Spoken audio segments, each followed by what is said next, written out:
여러분, 돈 때문에 어떤 일까지 겪으셨나요? 정말 눈물 나는 제 사연 함께 들어주실래요? 안녕하세요. 여러분들은 보통 마음을 담은 선물을 하는데 얼마씩 지출하시나요? 저는 선물은 가격이 중요한 게 아니라 좋은 품질과 그 사람이 사용하기 편하고 좋은 물건을 하는 게 좋다고 생각했어요.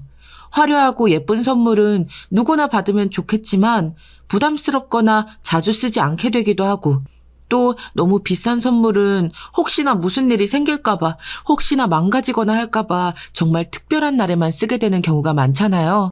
그래서 저는 부담 없고 그 사람이 쓰기 좋은 것 위주로 선물을 해왔어요. 그런데 얼마 전에 심오께 정말 저렴하고 예쁜 코트를 선물 드렸거든요. 가볍고 소재도 좋았어요. 어렵게 발품 팔고 인터넷도 막 뒤져가면서 그런 걸 딱 찾았는데 저희 형님이 길에서 주워온 걸 선물하면 어떻게 하냐 하시더라고요. 제 정성과 마음이 이렇게 조롱당하는 경험을 하니까 정말 어쩔 줄을 모르겠더라고요. 근데 그걸 보고 남편이 형님의 뺨을 날려버렸어요. 시댁이 진짜 완전 뒤집어져서 정말 이 상황을 어떻게 해야 할지 난감하더라고요. 조금은 긴 얘기가 되겠지만 지금부터 제 얘기를 잘 들어주세요. 여러분들은 유년 시절을 어떻게 보내셨나요? 좋은 추억들 가지고 계신가요? 저는 좀 불우한 유년 시절을 보냈습니다. 엄마가 임신 중일 때 소방관이셨던 아빠가 사고로 돌아가시고 홀로 남은 엄마가 힘겹게 저를 지켜주셨대요. 아빠가 남겨주신 재산도 아빠 집에서 갈취해가듯 다 가져가 버려서 엄마는 거의 버티다시피 저를 키우셨다고 해요. 집이라고 부르기도 어려운 그런 곳에서 엄마랑 저는 그렇게 살았어요. 다들 대체 젊은 처자가 왜 그렇게 사냐고 할 만큼 고생하면서요. 주변 어른들이 많이 도와주시고 국가에서도 조금 지원받아서 살았지만 이리저리 요금 내고 나면 남는 건 별로 없고, 그나마 남은 돈으로 엄마 약값을 내고 나면 정말 식비가 모자라서 고생을 많이 했어요. 미음 같은 흰쌀죽을 주로 먹고 라면은 주로 나눠서 먹었어요. 그나마 엄마가 살아가실 때는 좀 덜했는데 엄마가 저를 낳고 산후조리도 잘 못한 상태에서 계속 차가운 방에서 있던 탓에 몸은 약해질 대로 약해졌어요. 그래도 버티고 버티다 제가 중학교 2학년쯤 됐을 때 돌아가셨어요. 항상 죽음과 함께 있는 기분을 아실지 모르겠어요. 학교 갔다 집에 가면 항상 누워있는 엄마가 있어요. 점점 가면 갈수록 손도 더 차가워지고 힘도 더 빠져가는 손을 잡고 있으면 없던 걱정도 생기곤 하더라고요. 그럴 때마다 엄마한테 학교 음악 시간에 배운 노래들을 불러드렸어요. 엄마는 그럴 때 많이 웃으셨거든요. 그렇게 잠깐이라도 웃고 나면 제 밥을 챙겨주시겠다고 조금씩 움직이셨어요. 아마 몸도 마음도 다 아프셨던 게 아닐까 싶어요. 하나뿐인 남편이 갑자기 사고로 그렇게 사라졌으니 저를 위해 사셨지만 정말 힘든 생명의 끈을 간신히 붙잡고 사신 것 같아요. 엄마가 돌아가시고 나서 세상엔 좋은 사람과 나쁜 사람이 항상 공존하다는 걸 격하게 깨달았습니다. 친척들은 돌아가며 저를 맞지 않으려고 발버둥을 쳤어요. 내가 왜 저 큰애를 키워야 하냐며 그렇게는 못하겠다고 싸우는 통에 저는 말하는 게 좀 불편하신 친할머니께서 키워주시기로 했어요. 엄마 쪽은 아예 가족이 없더라고요. 할머니도 나이가 많으셔서 저를 키워주시는 건지 제가 돌봐드리는 건지 잘 모르는 상황이 됐지만 그래도 누군가와 함께 산다는 게 훨씬 마음이 놓이더라고요. 할머니는 표현을 자주 해주시지는 못했지만 제가 노래를 해드리면 항상 웃으시면서 좋아하셨어요. 그래서 전 어렸을 때부터 노래 부르는 직업을 가져야겠다고 마음먹었죠. 예전보다 잘 먹고 살았지만 항상 비쩍 말라있다가 성장기가 되니까 식욕이 많이 올라오더라고요. 할머니 반찬이 참 맛있기도 했고요. 몸에 굴곡도 생기고 2차 성징이 시작되니까 동네를 다니는데 점점 무서운 일들이 생기더라고요. 하루는 여러 명의 오빠들이 저를 에워싸고 제 가방을 뺏고 괴롭히기 시작했어요. 야! 야! 너 말 못하는 할머니랑 사는 애 맞지? 저번에 봤을 땐 말라깽이더니 너 점점 예뻐진다? 이 동네랑 안 어울리게? 야, 애 울겠다. 이 오빠가 할머니랑 너 먹을 맛있는 음식 좀 챙겨줄 테니까 나 따라와. 가방도 이리 주고. 왜 이러세요? 싫어요. 안 먹을 거예요. 야, 동네 시끄러워지기 전에 그냥 끌고 가자. 뭘 설득을 하고 지랄이야. 제발 보내주세요. 할머니한테 가봐야 해요. 만지지 마세요. 어쭈, 이게 어디서 앙탈을 부리고 지랄이야. 너 돈도 없는데 우리가 좀 보태주려고 하는 거니까 소리 지르지 말고 따라와.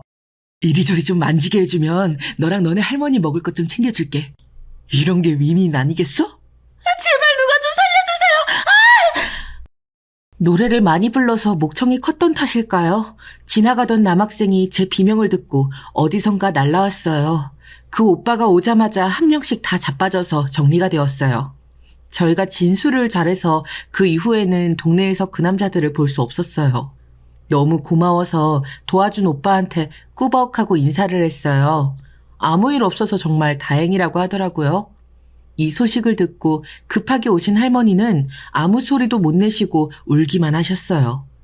그 오빠는 이준서라고 자기를 소개하면서 저랑 할머니를 집까지 데려다 주었어요.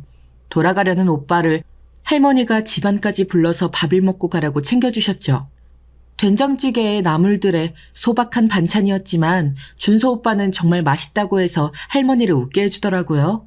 그때부터 이상하게 많은 우연이 반복됐어요. 준서 오빠랑 그 사건 이전에는 크게 만난 적이 없었던 것 같은데 이상하게 사건 이후로 계속 마주치게 되더라고요.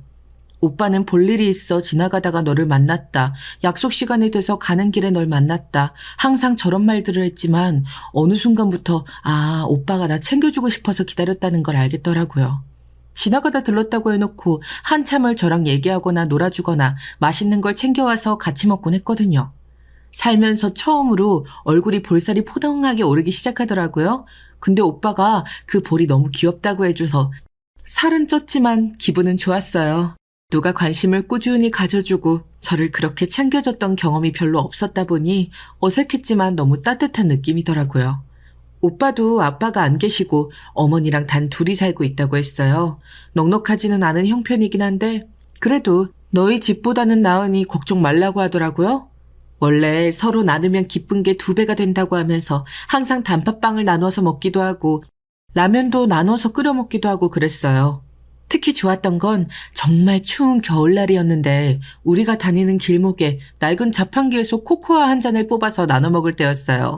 하루는 내가, 하루는 오빠가 한 잔씩 뽑아와서 같이 몇 모금 나눠 먹으면 그게 그렇게 달콤하고 따뜻하더라고요. 아마 함께 웃을 수 있는 사람과 같이 있어서 그 온기가 더해져서 더 좋았던 것 같아요. 사춘기였기도 하고 오빠가 항상 저한테 너무 잘해줘서 전 처음으로 사랑이라는 감정을 느꼈던 것 같아요. 뭔가 애절하고 싱그럽고 마음이 간질간질하더라고요. 점점 제 심장 소리가 쿵쿵 하고 들리기 시작할 때 오빠를 더 만날 수가 없게 되었어요. 오빠 엄마가 새아빠를 만나서 같이 이사를 간다고 하더라고요. 그때 이별을 하는데 정말 세상이 다 무너지는 느낌이었어요. 편지를 한 달에 한 번 정도는 보내줬어요. 가끔 선물도 보내줬는데 그건 제 인생에서 잊을 수 없는 선물이었죠. 뮤지컬 표를 한 장씩 보내주었어요. 오빠가 용돈을 모아서 보내준 거라는데 무슨 일이 있어도 꼭 봐야만 하겠더라고요. 버스를 타고 또 타서 결국 보러 갔답니다. 화려한 의상과 메이크업을 한 사람들이 노래를 부르는 그 모습이 너무 아름답고 대단해 보였어요. 그날부터 저는 뮤지컬 배우가 되기로 마음을 먹었어요. 어려운 형편의 대학 진학은 무리였기 때문에 전 돈도 벌면서 뮤지컬도 배우기로 했습니다. 처음에는 고깃집에서 아르바이트도 하고 전단지도 돌려보고 호텔 서빙 알바도 해봤어요. 근데 체력이 따라주질 않더라고요.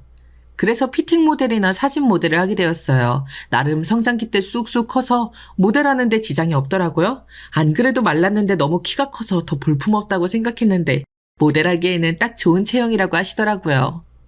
생각보다 돈을 쏠쏠하게 모을 수 있었어요. 할머니가 드실 수 있는 기름기 적은 고기를 사다가 카레랑 장조림도 만들어드렸죠. 할머니는 정말 기특해 하셨어요. 늘 몸조심해야 한다를 공책에 써서 보여주시면서 신신당부하셨고요. 그 쇼핑몰의 메인 모델은 아니었지만 아예 계약서를 써서 일을 하니까 기분이 완전 다르더라고요. 거기서 번 돈으로 뮤지컬을 제대로 배울 수 있도록 발성학원도 다니고 더 바쁘게 오디션을 보러 뛰어다녔어요. 그러다 거기서 준서 오빠를 다시 만났어요. 변해버린 나를 못 알아보지 않을까 했었었는데 오빠는 보자마자 나를 바로 알아봤어요. 꼬맹이 아가씨가 언제 이렇게 숙녀가 됐냐고 했죠. 오빠는 예전보다 더 멋있어지고 잘생겨졌더라고요. 몸에 근육도 많이 생기고요. 연락이 없어서 서운했다고 하니까 집안에 일이 있어서 보러 가는 게 쉽지 않았는데 그래도 생각나서 집에 보러 가면 항상 집에 없어서 어긋나곤 했다고 하더라고요. 오빠는 뮤지컬 무대 감독이 꿈이어서 열심히 배우면서 일하고 있다고 했어요. 그리고 제가 뮤지컬 배우가 되겠다고 하는 걸 보고 정말 놀라더라고요. 그 조용하고 싱긋 웃기만 하던 애가 이렇게 자라서 뮤지컬 배우가 되겠다고 하는 게 믿어지지 않는다고 말이죠. 한참을 옛날 얘기하고 즐겁게 번호도 주고받았어요. 이제 자유롭게 연락할 수 있다는 사실에 마음 한켠이 따뜻해진다고 해야 하나? 그런 느낌이었어요. 불량 학생들에게 절 구해준 그날부터 오빠는 저한테 그냥 빛이고 따스함이었고 사랑이었으니까요. 오빠는 제가 알지 못하는 오디션 정보도 자주 찾아서 알려주고 힘들지 않은 아르바이트 정보도 계속 저에게 알려줬어요. 어디서 이렇게 정보를 알아내는 걸까 싶을 정도로 적당한 강도의 뮤지컬에 도움이 되는 알바들 뿐이었어요. 오디션 보는 현장에서 일하거나 뮤지컬 연습하는 곳에서 도와주는 일들이었기 때문에 제가 연습하는데도 정말 많은 도움이 됐습니다. 나중에 알고 보니 오빠가 없는 알바도 만들어서 저에게 꽂아준 경우가 많더라고요. 이리저리 인맥을 총동원한 결과였습니다. 알바를 마치고 나오는데 오빠가 밖에서 기다리고 있더라고요. 길 가다 자판기 기계가 보이길래 오빠, 우리 어렸을 때 코코아 나눠 먹던 거 기억나? 그걸 어떻게 잊어? 그거 되게 맛있었는데. 나 그때 사실 2잔 살 수 있었는데 너랑 나눠 먹는 게 너무 맛있어서 그냥 한 잔만 샀어. 우와, 이 오빠 완전 양아치네. 내가 코코아를 얼마나 많이 먹고 싶었는데. 근데 있잖아, 나도 그랬어. 추운 겨울에 걸어가면서 그걸 마시면 얼마나 마음이 따뜻해지던지. 오빠 알잖아. 내 옆에 있던 사람들은 다 몸이 차가운 사람들밖에 없어서 나 따뜻한 거 되게 좋아하게 된 거. 그때 나한테 따뜻했던 사람은 오빠랑 코코아뿐이었어. 아이고, 우리 어린이 그랬어요. 그럼 이 오빠가 따뜻하게 안아줄게. 이리 와. 오빠는 장난으로 안아주겠다면서 팔을 벌렸는데 오빠를 좋아하는 제가 가만히 있을 리가 없었죠. 이때다 싶어 그냥 콱 안겨버렸어요. 참 따뜻하고 따뜻했어요. 내 심장 박동 소리를 모르면 좋겠다 싶을 정도로 심장이 세게 뛰더라고요. 오빠는 잠시 당황한 것 같았지만 절 더 꼭 안아줬어요. 근데 이게 뭐랄까 점점 기분이 이상해지더라고요. 공기도 잠시 어색해지는 것 같고. 그런데 또 떨어지고 싶지는 않은 거? 고개를 들어서 오빠를 보는데 제 마음속에 불길이 확 치솟더라고요. 에라 모르겠다 까짓거. 냅다 뽀뽀를 갈기고 도망가려다 붙잡혔어요. 너 지금 뭐냐? 왜 네가 먼저 하고 그래? 이런 건 남자가 먼저 해야 하는데. 눈 감아. 설왕설래라고 하나요? 몇 시간이 지났는지 아무것도 모르겠더라고요. 늘 코코아를 들고 같이 걸었던 그 길에서 우리는 연인이 되었습니다. 처음에는 오빠랑 키스했던 것 때문에 일상생활이 좀 어렵더라고요. 만나고 나서도 입술만 보이고 괜히 부끄러워 눈 피하고 헤어지는데 집에 바로 못 들어가고 몇 시간 또 손잡고 동네 구석구석 돌아다니는 수줍은 시간들이 이어졌어요. 그러다 오빠가 안 되겠다 싶었는지 새아버지가 안 타시는 차를 끌고 나오기 시작하더라고요. 그곳에서 정말 열심히 부지런히 애정 행각들을 펼쳤습니다. 그렇게 제가 23살이 되던 해였어요. 아직도 열심히 오디션을 보고 다니지만 항상 아쉽게 최종에서 탈락했어요. 뭔가 조금 아쉽다가 문제였죠. 저는 늘 이랬지만 오빠는 주변의 인정을 받으면서 조금씩 뮤지컬 무대 감독으로 자리를 잡아가고 있었어요. 민영아, 우리 결혼하자.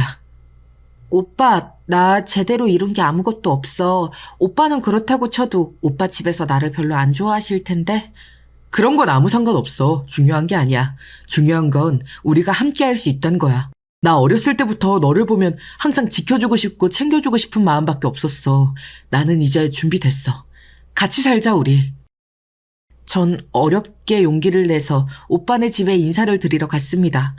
그런데 긴장했던 것보다 오빠네 엄마 아빠가 참 좋은 분이셨어요. 가진 거 없고 이룬 거 하나 없는 저를 오빠가 좋아하는 사람이라는 이유만으로 따뜻하게 대해주셨죠.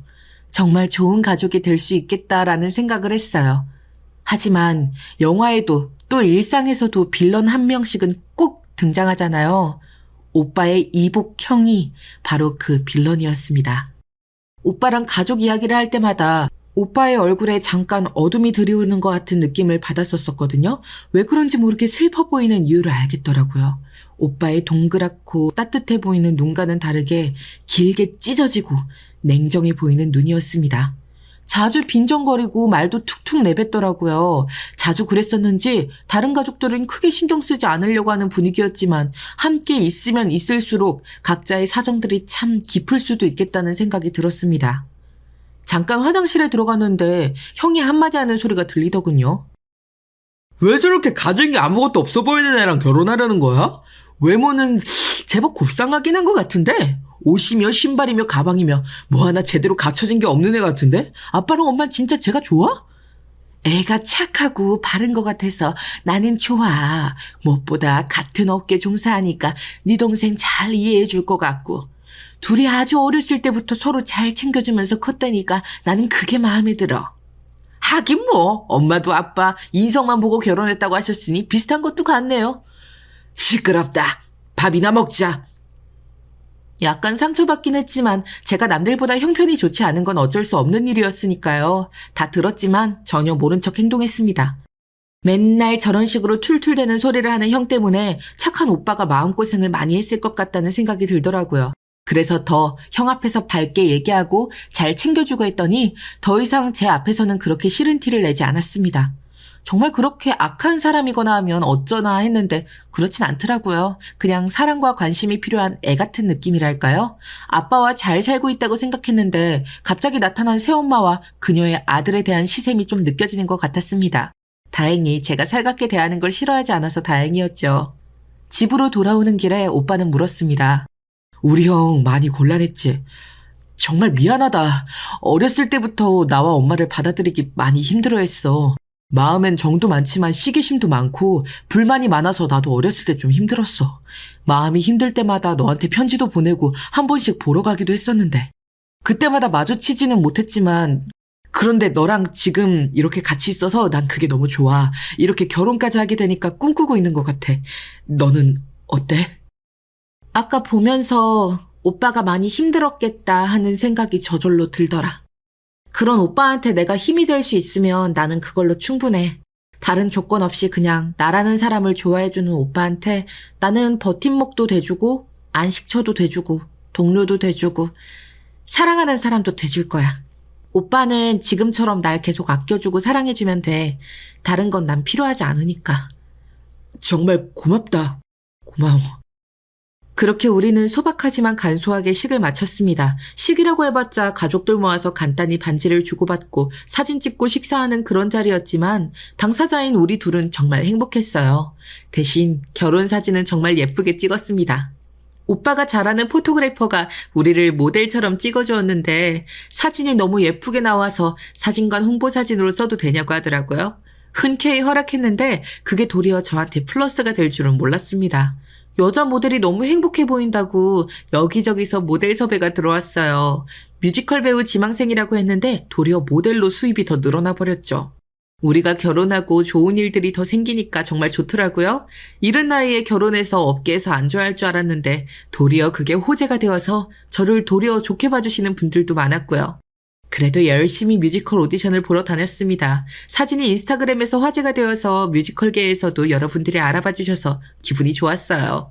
조금씩 비중 있는 단역을 할 수 있게 상황이 바뀌더라고요. 작은 역이라도 열심히 한다고 소문이 나서 가끔 저한테 먼저 연락을 주시는 곳도 생겼어요.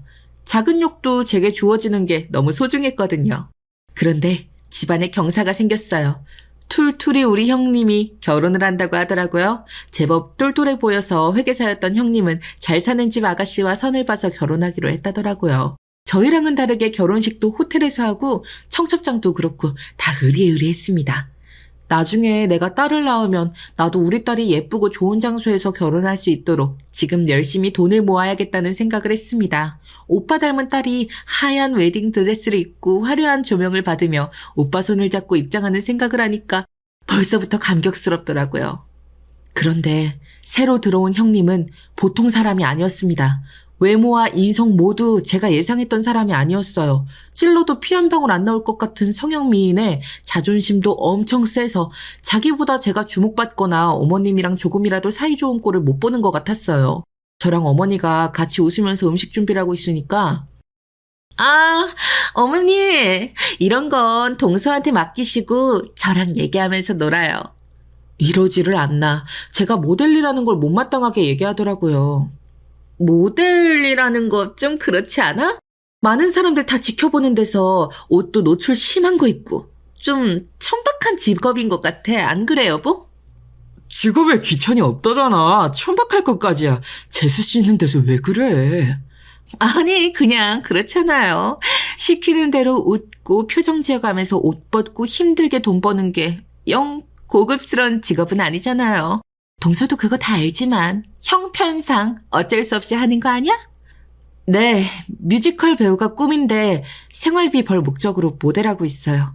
형님이 생각하시는 노출이 심하거나 야한 사진 같은 건 안 찍고 있으니까 너무 걱정 안 하셔도 돼요. 도리어 아주버님이 저를 향해 미안하다는 듯한 표정을 지으시더라고요. 어쩌다 저분은 여자 보는 눈이 그렇게도 없어서 또 저런 비수를 꽂는 말만 하는 여자를 부인으로 얻었을까요? 거울 치료라고 들어보셨죠? 자신이 했던 일을 타인이 하는 것을 봄으로써 자신이 잘못된 것을 깨닫게 되는 걸 얘기하는데 아주버님이 딱 그렇더라고요.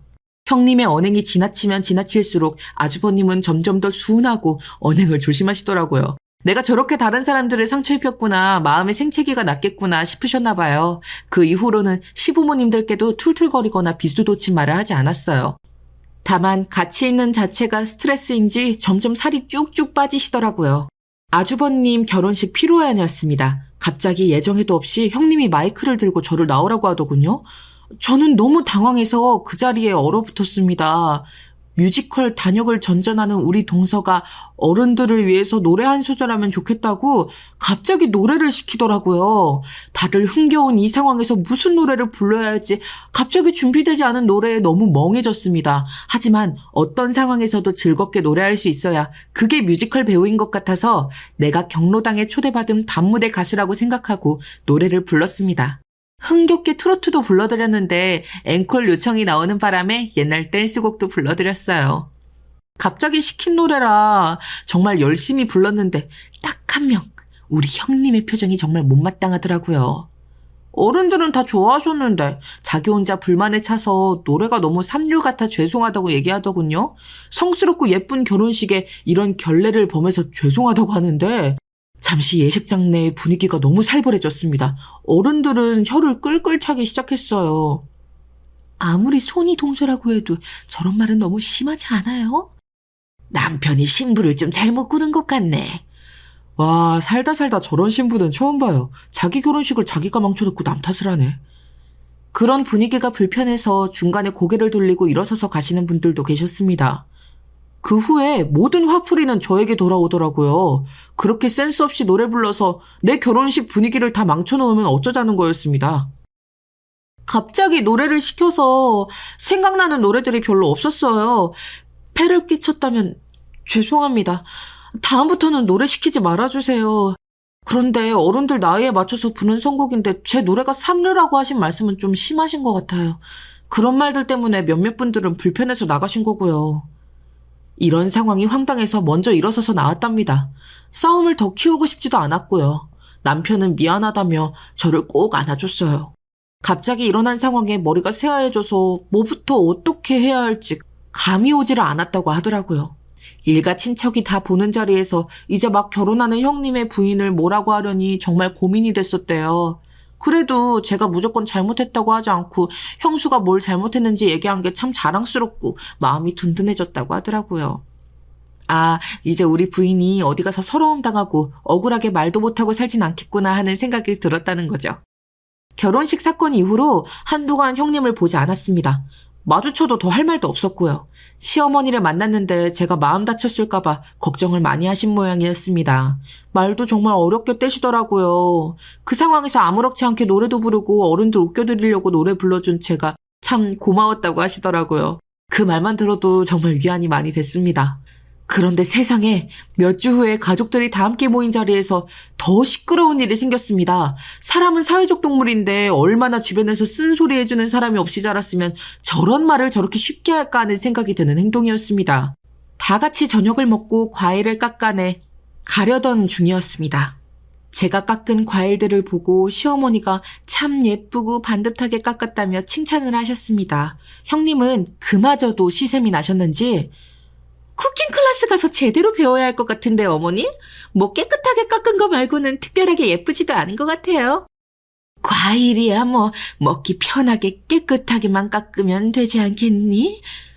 아니 어머니 편하게만 하면 안 되죠. 갖출 건 갖춰야 하지 않을까요? 아 어머님도 개못이라 그런가? 그냥 편하게 하는 게 좋으신가 봐요. 어머니도 쿠킹 클래스 다니신 적 없으시죠? 아 어쩐지. 그래 그럼 클래스가 다른 네가 과일 다 깎아서 내와봐라. 실력 좀 보게. 아니 어머니 이렇게 많은 과일을 저 혼자요? 쿠킹 클래스에 다녔으니 그 정도 실력은 될 거 아니냐. 아가 부족한 너는 나랑 같이 TV 보러 가자. 순간 형님 얼굴이 불그락 푸르락 하더니 과일을 깎다 말고 집에 가겠다고 앞치마를 벗어들고 가더라고요. 아주버님이 따라가실 줄 알았는데 다 체념한 듯이 그냥 과일을 드시길래 좀 웃기더라고요. 어머니, 재수씨 정말 미안합니다. 시샘도 많고 질투도 많아서 사이좋은 두 분 사이를 보니까는 자긴 거기 못 끼는 것 같아서 그랬나 봐요. 저도 질투가 많은 편이라 서로 이해해주고 살 수는 있을 줄 알았는데 요즘 아들 보면서 과거의 나를 보는 것 같아 맨날 반성의 시간을 보내고 있습니다. 그동안 제가 험한 말로 두 분 상처드린 거 정말 죄송해요, 어머니, 재수씨. 정말 죄송합니다. 듣는 제가 다 민망하고 슬플 지경이었어요. 그냥 마음이 덜 성숙된 사람이라 그런 거니 그 사람이 하는 말에 상처받거나 힘들어하지 말고 한 귀로 듣고 한 귀로 흘리라고 얘기해 주셨어요. 저도 형님이 계모라고 하고 뭐라 해도 어머님도 신경 쓰지 말라고 하시니까 조용히 힘없이 웃으시더라고요.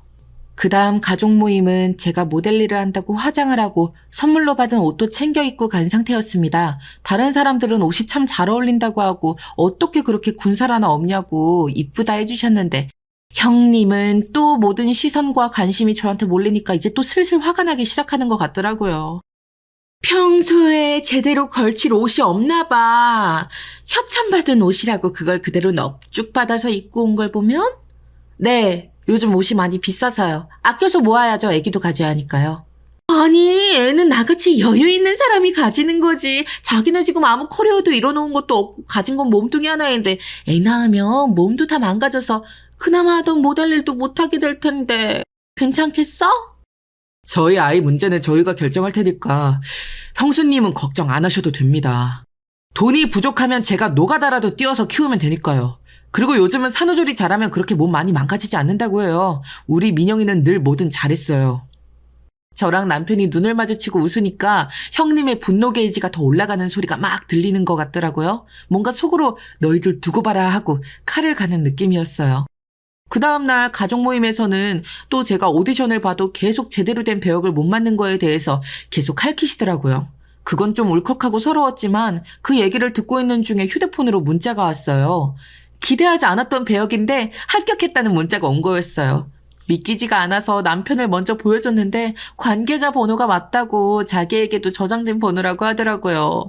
너무 신이 나서 그 자리에서 크게 웃어버렸어요. 생각보다 큰 배역이었거든요. 아무래도 덩치가 좀 적다 보니 발성을 계속 교정하고 애를 썼었는데 그 덕에 합격한 거였다고 하더라고요. 다들 좋아서 축하해주는데 형님 혼자 아무 말도 하지 않고 치맛자락을 꼭 쥐고 있더라고요.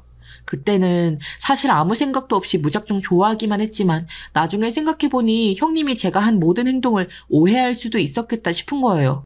일부러 더 신난 척하고 좋아하는 척하고 있다고 말이죠. 그래서 다음부터는 행동 거지를 더 조심해야겠다고 생각했어요. 드디어 뮤지컬 연습을 시작했어요. 발성 연습을 제대로 해둬서인지 제 파트를 하는데 전혀 무리가 없더라고요. 다른 분들도 다 만족스러워하시고 제가 어린 나이에 결혼했다는 거에 더 놀라셨는데 그 상대가 남편이라는 사실을 알고 더 놀라더라고요. 그런 훈남 남편을 둔 게 너무 부럽다고 하셔서 기분 좋게 웃으면서 지나가고 있는데 1층 로비에서 갑자기 저희 형님을 만난 거예요. 이쪽 업계 아는 사람이 꽤 많다고 하셨는데 지인을 만나러 오셨나 했죠. 저를 보더니 급격하게 아는 척을 하시더라고요. 아니 동서. 어떡해. 여기에서 보네. 어머, 다들 안녕하세요. 저희 동서 잘 좀 부탁드릴게요. 웬일로 공손하게 인사를 하시길래 이게 무슨 일일까 했지만 아니나 다를까 인신공격은 역시나 시작되더라고요. 저희 동서 잘 좀 부탁드려요. 어릴 때 부모님 다 여의고 이 사람이 가정교육이나 뭐나 제대로 배운 게 없어서 다 서툴고 그럴 거예요. 맨날 단역만 맡고 피팅 모델이다 하는 사람인데 이번에 제대로 된 역을 맡았다고 해서 정말 놀랐답니다. 혹시나 패나 안 됐으면 좋겠네요. 배라뇨. 민영씨 때문에 연습 분위기도 너무 좋고 정말 잘하고 있어요. 어렸을 때 그런 일이 있었는진 전혀 몰랐네요. 구김살 없이 언제나 밝아서요. 실력도 계속 늘고 있어서 차기작에 있는 큰 배역도 추천할 생각이랍니다. 굳이 형님께서 걱정을 안 하셔도 되겠어요. 앞으로 대성할 사람이니까요. 그럼 저희는 연습하느라 바빠서 가세요. 민영씨 갑시다. 뭐야, 저 여자 왜 이래요? 민영씨가 뭐 잘못한 거 있어요? 그냥 제가 좀 마음에 안 드시는 것 같아요. 민영씨, 요즘 목소리랑 성량이랑 다 좋으니까 그대로만 유지해. 내가 다른 무대 감독이랑 아는 사람들한테 꼭 민영씨 다 추천해 줄 테니까. 형님이고 나발이고 무슨 말을 저렇게 하냐. 뭐 민영씨가 감정이 없는 동물도 아니고 사람이 뭐 저래. 겉만 번지르르 하지 진짜 교양이 하나도 없고 인간이 덜 됐다, 인간이. 뒤돌아보니 형님은 그 말들을 다 들었는지 더 열받아 있더라고요. 립스틱을 바르려다가 바닥에 내팽개치고 있더라고요.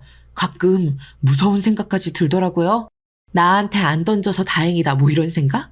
점점 형님의 분노 게이지가 올라가는 게 느껴져서 연습 때문에 바빠서도 그렇지만 가족 모임에도 몇 번 빠지기로 했어요. 제가 없으니까 형님은 더 잘 웃고 어머님께도 잘 해드렸다고 해요. 근데 그게 너무 가식적이다 보니 어머님도 너무 불편하시고 거실에 형님만 남고 다 각자 방으로 들어가시거나 남편도 일찍 돌아왔다고 하네요. 어떻게 보면 사랑받고 싶고 주목받고 싶은 마음인데 그 마음의 욕심이 너무 지나쳐서 도리어 주변 사람들을 불편하게 만드는 것 같아요. 그런데 저는 가족들이랑 편하게 대화하고 스킨십도 편하게 하니까 얼마나 제가 싫었을까요? 그런 생각이 들더라고요. 하지만 아무리 그래도 저를 무시하고 인신공격하는 수위는 더 높아질 대로 높아져서 결국 사고를 치고 말았습니다. 불편해서 가지 않을까 했지만 그래도 여러 번 빠졌다 보니 시부모님도 보고 싶다고 하시더라고요. 그래서 가족 모임에 나갔습니다. 일부러 형님께 공손히 인사하고 더 얘기를 하거나 말을 많이 하지 않았어요. 다가오는 어머니 생신에 맞춰서 선물을 못 드릴까 봐 미리 제가 받은 코트를 좋은 가격에 구매해서 챙겨왔습니다. 전에 여러 번 쇼핑을 같이 다니면서 어머니께서 좋아하시는 색깔과 디자인들을 봐뒀거든요. 그리고 무거운 건 싫어하셔서 가벼우면서도 좋아하는 디자인으로 골라서 예쁘게 포장을 해왔습니다. 지금 배역을 잘 해내서 다른 배역에 또 합격했다는 좋은 소식을 전해드렸어요. 시부모님께서 정말 당신들의 일처럼 좋아해 주셨습니다. 무대 올라가는 일정 때문에 제때 생신 축하 못 해드릴 것 같아서 미리 어머니 선물을 사왔어요. 마음에 드실지 모르겠네요. 가격은 저렴한데 어머님께 꼭 어울릴 선물이라 지금 드리는 거예요. 아니, 네가 무슨 돈이 있다고 옷을 샀어. 세상에, 여기서 풀어보자. 엄마, 이 사람이 이거 사려고 근처에 있는 옷가게랑 아울렛까지 다 뒤져서 사왔어요. 근데 제 맘에도 쏙 들더라고요. 동서! 아무리 없이 살아도 이 길에서 주워온 것 같은 옷을 어머님께 선물하면 어떡해? 이런 디자인 어머님께 어울리지도 않고 쓰레기 같아. 아우, 이거 얼마 주고 샀어? 말해봐. 아니 이 여자가 진짜 듣자 하니까. 짝! 열받은 남편이 형님의 뺨을 때렸어요. 형님도 그 파워에 놀라서 순간 멍하시더라고요. 결국 맞고 나서 울고 불고 소리치기 시작했습니다. 더 때릴까봐 제가 남편을 꼭 붙잡았어요. 아주버님이 완전 지친 얼굴로 남편에게 말했습니다. 준서야, 내가 정말 미안하다. 내가 사과할게. 재수씨 정말 미안해요. 내가 정말 면목이 없어요. 일어나. 울지 말고 일어나라고. 너랑 한 약속 못 지킬 것 같다. 이건 인간이 할 짓이 아니잖아. 언제까지 이럴 건데. 나도 더 이상 이런 너랑 못 살겠다. 우리 이혼하자. 내가 이럴 줄 알았어. 내가 이럴 줄 알았다고. 결국 이럴 거면서 결혼할 때 뭐? 나를 이해한다고? 너랑 나는 비슷한 것 같다더니 이제 난 버리시겠다. 너도 다른 남자들이랑 똑같아. 좋다고 하다가도 결국 질린다느니 성격이 별로라느니 이상한 말만 해대면서 다 갖고 놀고 버리잖아. 너는 아니라며. 그건 네가 정상이라고 생각했을 때 얘기고 네가 한 짓을 봐. 주변 사람 말로 다 상처 입히고 자기보다 좀 더 주목받거나 사랑받는 사람 있으면 참을 수 없어 하고 그게 정도를 지나쳐서 피해망상에 빠져 있잖아. 그냥 자기 삶 열심히 사는 재수씨 응원해주지는 못할 망정 일하는 데까지 찾아가서 회방 놓으려고 하고 안 되니까 로비에서 행패 부리고. 이게 사람이 할 짓이냐고. 당장 집에 가서 네 짐 다 싸서 나가. 너 같은 여자 다신 보고 싶은 마음 없으니까. 너무 충격적인 전개였지만 남편이 형님 때린 건 다 잊어버리고 다들 멍하니 두 사람만 바라보고 있었어요. 형님은 입으로 중얼중얼 욕을 하면서 나가시더라고요. 오랜 세월 제가 부모님이랑 동생한테 온갖 비수 같은 말로 상처 입혀서 정말 죄송합니다. 저는 제가 상처받은 만큼 주변 사람들한테 상처 입혀도 된다고 생각했는데 저 사람 보니까 제가 얼마나 잘못 살아왔는지를 알게 됐어요. 여러 번 주의를 주고 고치게끔 하려고 했는데 그게 더 도끼를 품게 만들 줄은 몰랐어요. 저 사람은 아픈 사람이에요. 술 없으면 자지도 못하고 항상 진통제랑 수면제를 먹어야 잘 수 있더라고요. 치료가 우선인 사람 같아요. 가서 상황 마무리하고 다시 연락드릴게요. 네가 어떻게 생각했을는진 모르겠지만 내 마음속에 아들은 늘 두 명이었다. 상처가 많어 잘 우울해하는 아들 하나, 집에 마음을 못 붙여 맨날 놔두는 아들 하나. 나한테 너흰 둘 다 아들이야. 그러니 이제라도 화목하게 재미있게 잘 지내보자. 나는 정말 그랬으면 좋겠어. 알겠지? 예, 엄마. 정말 사랑합니다. 이런 저라도 키워주셔서 너무 감사해요. 준서야, 내가 정말 면목없지만 나 때문에 정말 많이 힘들었지. 이제라도 형 노릇하게 잘 좀 봐주라. 나도 따뜻한 형이 될 수 있게 기회를 줘. 아빠는 아직 좀 밉지만 저한테 이런 따뜻한 엄마를 만들어주셔서 감사해요. 그동안 말 안 했지만 친엄마가 바람나서 아빠 버리고 갔는데 저한테 그런 내색 한번 안 하시고 원망 들어주신 거 정말 감사합니다. 제가 앞으로 효도할게요. 그리고 재수씨 늘 미안해요. 그리고 늘 고맙고요. 나중에 맛있는 저녁 한번 대접할게요. 우선 저 화상부터 처리하고 나중에 봐요. 잘 해결하고 연락 주렴. 뭔가 알터니가 훅 빠진 것처럼 이상하고 또 따스한 밤이었습니다. 어렸을 때 실로 이를 빼본 적 있으신가요? 이마를 탁 때리면서 이를 뽑으니까 그 통증 때문에 이 뽑은 통증을 잊고 뽑고 나서 웃어본 적 있었거든요. 꼭 그 상황 같았어요. 지금의 우리들처럼요. 부딪히고 터지고 혼란스럽던 밤이었지만 우리는 그 일을 계기로 좀 더 화목하고 화기애애한 가족이 됐습니다. 절 길러주신 할머니는 노환으로 제가 결혼한 지 얼마 안 돼서 세상을 뜨셨어요. 그때는 세상이 무너질 정도로 슬펐지만 오빠라는 가족이 있어서 그리고 따뜻하게 위로해 주시던 시부모님과 친데레같이 힘내야 하던 아주버님이 있어서 잘 넘길 수 있었거든요. 이제 할머니의 그 빈자리가 전혀 느껴지지 않을 만큼 절 아껴주고 위로해주는 가족들이 생겨서 정말 좋습니다. 아주버님과 형님은 우리의 추측대로 협의 이혼을 하셨어요. 다 내려놓고 나니 편안하다고 하시면서 그동안 미안했다고 친정으로 돌아가셨대요. 그런데 혼자 되신 아주버님의 뒷모습이 영 신경 쓰이더라고요. 근데 또 이게 사람 인연이 이어지려면 또 엉뚱하게 이어지더라고요. 뮤지컬 연습을 하고 동료랑 술을 한잔하다가 남편 연락을 받았어요. 어디인지 얘기했더니 남편이 찾아왔는데 아주버님과 같이 오셨더라고요. 처음에 아주버님이 제 동료가 있어서 약간 낯을 가리시다가 활달한 동료 때문에 나중에 편해지셔서 같이 농담도 하고 이야기도 하는데 묘하게 둘이 잘 어울리더라고요. 그 다음날 그 동료가 아주버님께 회계권으로 여쭤볼 게 있다고 연락처 좀 알려달라고 하더라고요.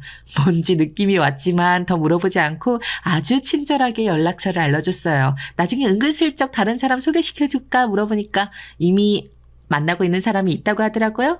그러다 처음 만난 술집 근처에서 서로에게 푹 빠져서 나란히 같이 손잡고서 걷고 있는 두 사람을 발견했지요. 참 다행이다 싶더라고요. 이번 가족 모임에 소개시켜줄 사람이 있다고 아주버님이 제 동료를 데려왔더라고요. 그럴 줄 알았다고 다들 엄청나게 축하해줬어요. 소개시켜주고 싶은 사람이 생겨서 데려왔어요. 밝고 긍정적이고 재수씨랑 같이 일하는 동료예요. 정말 잘 왔어요. 아우, 참 곱고 예쁘네요. 근데 얼굴이 꼭, 아니다. 왜 그러세요, 엄마? 얼굴이 왜요, 예쁜데? 그래. 엄청 예쁜데 꼭 얼굴이 아니, 엄마 얼굴이 왜요? 답답하게 뜸들이지 말고요. 아니, 초면에 실례긴 한데 꼭 임신한 여자 얼굴처럼 예뻐서. 어머니, 임신한 여자 얼굴은 뭐가 달라요? 어떻게 예쁜데요? 하긴 언니 얼굴이 평소보다 뽀얗고 두리둥실하게 예쁘긴 하네? 그런 건가? 근데 그걸 얼굴만 보고도 알 수 있어요? 그래, 묘하게 뭔가 예쁜데 그렇게 확실히 찝어서 말할 수 없는 뭐 그런 게 있어요간. 그리고 내가 어제 꿈을 꿨는데 말이야. 갑자기 빛나는 흰 닭이 날갯짓을 막 푸덕푸덕 하면서 나한테 푹 뛰어들어와 안기더라고. 이게 대체 무슨 꿈인가 해서 보니 태몽이라잖아. 근데 둘째는 아무리 봐도 아닌 것 같고. 근데 첫째를 보는데 왠지 뭔가 닭이 생각이 나기도 하고 묘하길래 말이지. 많이 얘들아? 엄마, 그게 어떻게 아셨어요? 우리도 어제 병원 갔다가 알았어요. 이 사람 임신 5주 차래요. 그치? 내가 한 방에 맞췄네. 아, 참, 이게 중요한 게 아니지. 나 이제 할머니 되는 거구나. 만세다, 만세. 아니, 할머니 되는 게 그렇게나 좋아? 하긴, 나도 정말 좋다. 우리 집에 복덩어리가 들어왔네. 둘째 며느리가 잘 들어오더니 첫째 며느리까지 데리고 와줬네. 진짜 고맙다, 민영아. 이제 나도 할아버지다, 할아버지. 제가 아니라 아주버님이 처복이 있으신 거죠. 정말 축하드려요, 두 분. 근데 형님, 육아는 너무 서두르신 거 아니에요? 결혼한 저도 아직 아기가 없는데. 샘나서 안 되겠다, 여보. 빨리 우리도 아기 낳자. 우리가 좀 많이 급했어서 말이야. 다들 이해해 주세요. 그럼 우리 결혼 허락해 주시는 거죠? 이미 이렇게 큰 선물까지 준비해서 왔는데 허락이 뭐 필요하겠어. 큰애야, 이제 너 우리 집 며느리야. 먹고 싶은 거 없니? 내가 다 만들어줄게. 말만 해라.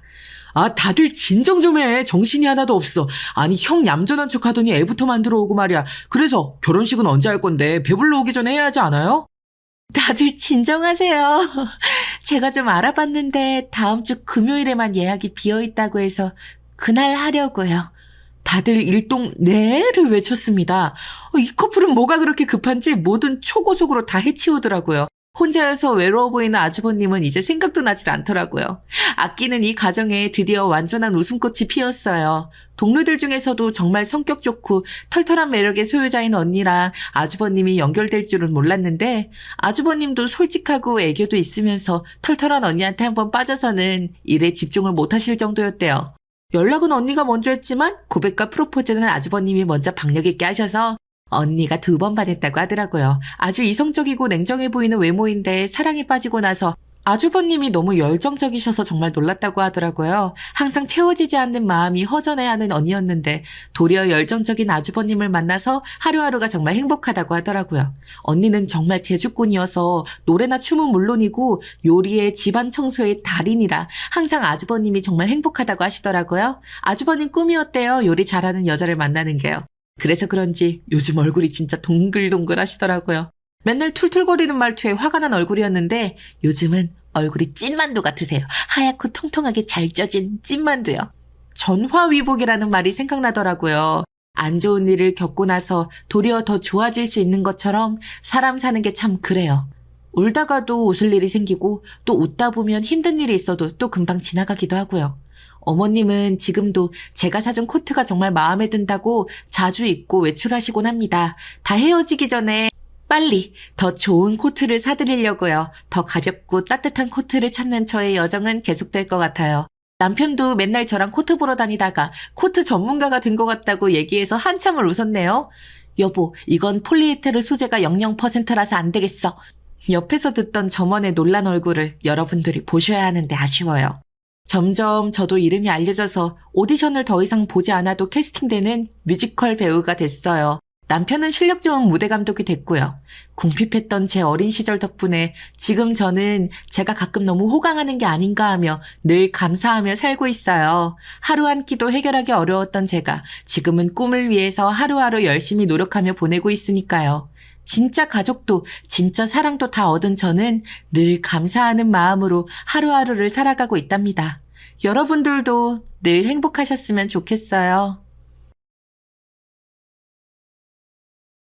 안녕하세요. 저는 경기도 시흥에 살고 있는 30대 주부예요. 저는 특별한 굴곡 없는 가정에서 자라왔기에 부모와 자식 관계는 늘 애달프고 좋다고만 생각했어요. 그런데 그렇지 않은 경우가 있더라고요. 이건 제가 가장 가까이서 지켜본 저희 남편과 어머니 얘기인데요. 제 일은 아니지만 보면서 착잡한 마음이 드는 건 어쩔 수가 없네요. 우리 어머니는 본인 말로는 예전에, 그러니까 본인이 젊으셨을 때에 아주 미인이셨다고 하네요. 남편도 그 부분을 인정하기는 했었어요. 그게 지금 와서 뭐가 중요한지는 모르겠지만 말이에요. 뜬금없이 그렇게 어머니는 자기 옛날 일을 자랑하시고 잘 나갔었고 예뻤었고 친정에 잘 살았고 하는 얘기들을 늘어놓으셨답니다. 네가 몰라서 그러는데 나 옛날에 얼마나 미인 소리 듣고 칭찬이 잦아있는 줄 아냐? 하여간 어딜 가든 그렇게 남정네들이 줄을 섰어. 기철이 날 때만 해도 다들 아가씨인 줄 알았딘가. 배가 많이 안 나오고 늘씬하고 키도 크고 외모도 어디 여배우를 닮았다는 소리를 들었어. 그러니 맨날 남자들이 아주 애 같아서 쳐다봤었지. 그런데 내가 아주 감자 한 주먹같이 생긴 네 아버지랑 결혼을 해가지고 그놈이 사기 결혼만 아니었어도 이런 인생 안 살았어. 이렇게 한탄 섞인 말씀을 하시면 남편은 그 화제가 나올 때마다 씁쓸한 얼굴로 자리를 뜨곤 했답니다. 자기 아버지에 대해서 나쁘게 얘기해서 기분이 안 좋은 것도 있지만 단순히 이런 이유만 있어서 그런 건 아니에요. 어머니가 저렇게 본인 외모 자랑을 하시면서 그로 인해 치명적인 잘못을 하신 것은 늘 은근슬쩍 숨기시더라고요. 저도 결혼하고 좀 지나서 남편한테 얘기를 듣고 아주 화들짝 놀랐답니다. 우리 엄마, 나 11살 무렵에 나만 놔두고 집을 나갔어. 그때의 기억이 나한테 너무 큰 쇼크였고 트라우마가 되어서 아직도 엄마랑 어색해. 그러고 15년 뒤에 연락이 되어서 다시 아버지랑 나랑 셋이 살았지만 그래도 마음이 쉽게 다시 안 열리더라. 초등학생일 때 집을 나가셨고 군대 다녀왔을 즈음에 엄마를 다시 만났는데 관계가 쉬워질 리가 없잖아. 아직도 좀 그래. 이 말을 들으니 너무 멀쩡하게 살고 있는 듯 보였던 시부모님 관계가 달리 보이더라고요. 어머니는 저한테 자기 아들이 늘 무뚝뚝하다고 하셨는데 저는 남자들은 다 그런 줄 알았어요. 그런데 남편한테 이런 상처가 있었다고 하니까 좀 그렇더라고요. 게다가 어머니는 사사건건 저렇게 아버님에 대한 불만을 얘기하시고 사이가 썩 좋진 않으셨어요. 심지어 상견례하는 날조차도 목소리 높이고 싸우시는 통에 우리 엄마랑 친정언니도 되게 불편해했거든요. 특히 언니가 이 부분을 예사롭지 않게 보고 싶었어요. 있잖아. 니네 시어머니 좀 장난 아니신 분 같은데? 아무리 그래도 아들 결혼하는데 상견례 자리고 앞에 사돈들도 있는데 저렇게 왁왁거리고 고함을 질러? 와, 나 저런 사람은 진짜 처음 봐. 영주 너 정신 똑바로 차려야 될 것 같아. 제부는 순해 보이고 착해 보이는데 니네 아버님도 사실 물 조금 한번 흘린 것 같고 뭘 그렇게 큰 소리를 들으셔야 하냐? 내가 다 무안하더라 진짜. 정말 언니의 말 맞다나 이런 상황들이 벌어졌었거든요. 게다가 결혼식장에서도 우리 어머니는 그렇게 본인이 주인공 되고 싶어서 마이크를 잡고 혼자 주례사 비슷하게 얘기를 길게 하시지를 않나 정작 아무 말도 안 한 우리 엄마가 더 창피해할 정도였어요. 손님들 보기 너무 추태라고 말이에요. 아무튼 이런 상황이 있고 좀 지나서 남편이 지난날의 상처를 저한테 오픈했던 거예요. 그래서인지 시댁에 가서 나란히 자기 부모님과 함께 있고 그런 모양을 저한테 보이는 걸 부담스러워 하더라고요. 그래서 이 무렵 때에는 저도 잘 안 갔었는데요. 얼마 안 가서 대단히 황당한 소식을 듣게 되었답니다. 당시 어머니는 나름 하나밖에 없는 며느리랍시고 저한테 종종 전화하셨었거든요. 그런데 이 소식을 제가 아들인 우리 남편보다 먼저 전해 듣게 될 줄 누가 알았겠어요. 예, 나 네 아버님이랑 이혼하고 안 살 거다. 따로 나가 살 거야. 아무튼 그런 줄 알아. 기철이 녀석은 듣고 또 노발대발 난리가 나니까 네가 좀 잘 설득시켜주라잉, 알았지? 네? 이혼이요, 어머니? 어머니는 이런 말만 대뜸 던져놓고 아버님과도 온전히 합의도 안 된 상태에서 집을 나가버리셨어요. 그나마 불행 중 다행인 건 옮겨 사시는 집 주소 정도는 알려주시더라고요. 이미 그 부분에서부터 어머니는 이혼을 이전부터 계획해 오셨다는 걸 알 수 있었어요. 저랑 남편이 아무리 전화 시도를 하고 설득을 하려고 해도 어머니는 자꾸 이상한 부분에서 뚝심을 고집하시더라고요. 나는 한 번 결정한 건 안 바꿔. 니네 아버지랑 안 살 거야. 그런 줄 알아라. 이러면서 다짜고짜 이혼 진행을 해버리시더라고요. 우리 아버님은 이렇게 일방적으로 이혼을 통보받고 집 세간살이도 3분의 1이 비워져 버린 것을 확인하신 뒤 너무너무 충격이 크셨어요. 본인 자영업 때문에 나가서 집을 비운 사이 어머니는 발빠르게 집에 있는 본인 짐을 다른 곳으로 옮겨가셨더군요. 남편은 이때 저에게 길게 말을 하지는 않았지만 충격에 빠져 떠듬떠듬 전하는 얘기를 듣는데 정말 너무 가슴이 아프더라고요. 우리 아버지 딴에는 애 어릴 때 무작정 집을 나가서 10몇 년이나 연락이 없던 부인을 받아줬던 건데 그때는 이혼한 것도 아니었어. 주기적으로 연락은 했대. 내가 알기로 그때도 엄마가 이혼하자고 난리를 치는 걸 아버지가 받아주질 않았나 봐. 나를 생각해서 말이야. 당시 엄마가 1년에 한 번 정도는 전화를 걸어왔고 한 집에서 우린 쭉 계속 살고 있으니 그냥 아버지는 쉬쉬했던 거야. 근데 진짜 우리 아버지 너무 짠해서 어쩌냐. 엄마 받아주고 살면서 평생 살림이나 뭐나 제대로 하지도 않고 저렇게 성질만 내는데 그래도 데리고 살았는데 말이야. 결과가 이 모양이네. 정말 이런 얘기를 듣고 있으면 제 아무리 성인군자라고 해도 우리 어머니 같은 사람을 이해할 수는 없겠더라고요. 대체 우리 아버님한테 무슨 억하심정이 있어서 그러시는지 모르겠어요. 저는 문득 한 단어가 떠올라 남편에게 물었답니다. 근데 전에 어머니가 툭하면 사기 결혼했다고 하시던데 그건 뭐야? 당신도 아는 얘기야? 그러자 남편은 한숨을 푹푹 쉬면서 힘들게 말을 하더군요. 그게 무슨 사기 결혼이야. 따지고 보면 엄마가 사기친 거지. 우리 아버지가 돈 많은 집안 아들인 줄 알고 엄마가 그렇게 매달려서 결혼했대. 사실 아버지는 뭐라 얘기한 것도 없어. 좀 사는 집 친구랑 어울렸을 뿐인데 엄마가 멋대로 착각한 거야. 그래놓고 엄마도 외갓집이 비슷하게 잘 사는 척 갖은 공을 들여서 결혼했다고 하더라고. 그래도 아버지 많이 노력했어. 엄마 욕심이 끊이질 않고 어릴 때에도 툭하면 생활비 흥청망청 쓰고 하는데 아버지가 노력해서 연립해서 그 당시 빌라까지 이사를 갔던 거야. 그런데 어느 날 뚝딱 빚까지 지고 사라져버리고 용케 아버지가 그때에도 이혼 안 하고 참아준 거라고. 오롯이 자식 하나 때문에 말이야. 이런 아버님을 두고 어머니는 이제 아들 하나 있는 거 장가 보냈으니 더 이상 본인이 참고 살 이유가 없다는 게 이유였어요. 그래서 원룸인지 뭔지 얻어다가 세간살이를 챙겨서 나가버리셨고 이혼 안 해주면 가만 안 있겠다는 요구를 하셨더군요. 아버님은 참담한 심정으로 이혼에 응하셨고 얼마간은 저와 남편이 너무 걱정스러워서 계속 들여다봤었어요. 순식간에 호라비가 되어 그 집에 혼자 남으셨고 그리고 세간살이를 들고 나와버렸으니 그 비어있는 공간들은 어떡하냐고요. 그래서 반찬하는 김에 같이 해서 갖다 드리고 왔다 갔다 하면서 챙겨드리게 되더라고요. 우리 엄마도 이 사실 듣고 얼마나 안쓰러워하셨는지 몰라요. 세상에, 니네 아버님 너무 안 되셨다. 아니, 니네 시어머니는 무슨 그 나이에 새삼 이혼이래? 뭐 부부간의 사이는 부부만 안다고 하지만 그래도 그렇지 진짜 다 늙어서 그런 통보 이혼은 또 뭐야. 상견례 때 보니까 아주 남편을 쥐잡듯 잡더만. 내가 볼 땐 니네 아버님 좋은 분 같던데 참 마음이 안 좋다. 니네 할아버지 장례 때도 와주시고 니네 아빠 손도 잡아주시고 그때 인상이 엄청 좋았단 말이야. 니네 아빠도 사돈어른 괜찮은 분 같다면서 장례식 때 몇 번을 얘기했었어. 엄마 말 맞다나 우리 아버님은 저희 친정할아버지 장례 때 오셔서 엄청 깍듯하게 그리고 참 따뜻하게 우리 가족들에게 대해주셨어요. 저도 그 부분을 감사히 생각하고 있었는데 친정어른들도 비슷한 감상이시더라고요. 아무튼 저 역시도 당연히 아버님을 좀 챙겨드려야겠다고 생각했지만 아버님은 쏙 우리의 방문을 반기지 않으셨어요. 나는 놔두고 그냥 니들 볼일 봐라. 한창 젊은 애들이 무슨 노인네를 챙긴다고 그래.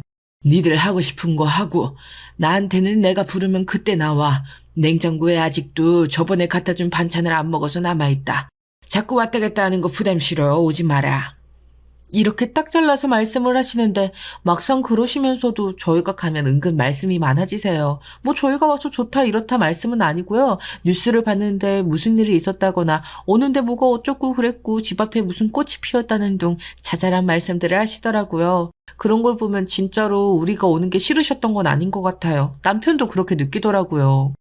아버지 딴에는 미안한 것 같아. 그냥 우리가 엄마도 없는 자기를 챙겨주려고 마음 쓴다는 걸 아시는 거지. 아버지 맨날 저래. 나 키울 때에도 엄마 없는 애인 거 티 안 나게 그렇게 노력했어. 일하면서 살림도 다 하고. 나 군대 갈 때에도 아버지 혼자 따라오시고 면회도 오셨는데 그때 정말 얼마나 울었는지 몰라. 차마 아버지 앞에서 울 순 없고 말이야. 그런데 그때 아버지가 그러시더라. 그래도 내가 아들이라서 다행이래. 부모가 한쪽만 있는데 그나마 성별이라도 같아야 더 위로가 된다나. 내가 딸이거나 아버지가 엄마였으면 서로 힘들었을 거라고 말이야. 이 말을 들으니 인자하신 아버님의 옛날 풍경이 저도 모르게 절로 머릿속에 그려지더라고요. 아버님은 남편에게 있어 참 단단하고 힘있는 친구 같은 존재셨어요. 일찍 결혼하셔서 얻은 아들이다 보니 나이도 환갑을 넘긴 지 오래되지 않으셨고 어찌 보면 한창 창창하실 나이인 거죠. 그래서인지 저와 남편은 절대 우리에게 그런 일은 일어나지 않을 것이라고 장담했답니다. 적어도 한 4, 5년 안에는 아버님을 먼저 보내드릴 일이 있을 거란 생각을 못했던 거죠. 하지만 세상사는 늘 예상치 못한 쪽으로 흘러가더군요. 그것도 조금의 예고도 없이 도둑이 들이닥치듯 아주 갑작스럽고 당돌하게 말이에요. 그날은 저도 바쁘게 직장에서 일을 하고 있었고요. 그날따라 이상하게 남편이 갑작스레 재택근무로 전환이 되었어요. 저도 참 별일이다 싶었죠. 오늘은 전화로도 해도 되는 일이고 오전에 외근도 있어서 그럭저럭 재택을 해도 될 것 같아. 그래서 집에 있으려고. 아, 맞다. 외근 가는 길에 잠깐 아버지한테 들렀다 갈래? 남편의 말은 저는 그런가 보다 했어요. 전날 해둔 오이 소박이와 반찬들 몇 가지, 그리고 우리 친정엄마가 보내주신 김치를 들고 남편은 아버님 댁에 갔어요. 그리고 얼마 안 되어 현관 신발장 부근에 쓰러져 계신 아버님을 발견했고 모든 상황은 순식간에 정말 물살을 타듯 아주 빠르게 진행되어 버렸어요. 알고 보니 남편이 아버님을 발견했을 무렵에 이미 심정지 상태셨고 어떻게 이처럼 안 좋은 쪽으로 상황이 흘러가는 건지 이해를 할 수 없었답니다. 순식간에 장례를 위한 빈소가 차려지면서 이 얼마간의 시간 동안 얼마나 분주하고 정신이 없었는지 몰라요. 남편은 내내 놀라있고 뛰어다니느라 제대로 울 수조차 없었어요. 결국 빈소로 가족들이 드나들기 시작하고 우리 친정가족들도 오고 그러던 와중 전혀 준비되지 않은 상태로 남편은 울음을 터뜨렸어요. 이 모습이 얼마나 저도 가슴이 아프고 애처롭던지 어쩔 줄을 모르겠더군요. 외아들 혼자인 남편은 장례를 위해 여전히 결정할 게 있고 신경 쓸 게 많은데 그나마 이성을 갖고 있는 제가 옆에서 처리를 해야 했어요. 틈만 나면 울음이 나와 어쩔 줄 몰라 하는 남편을 보며 이래서 준비되지 않은 죽음이 사람의 피를 말리구나 싶었답니다. 그나마 저희 엄마와 언니, 아빠가 남편을 좀 챙겨주고 있던 차에 저 역시도 떠올리던 생각을 엄마가 바로 한 줄로 정리해서 물으시는 거예요. 영주야, 네 시어머니는? 네 어머니는 안 와보신대냐?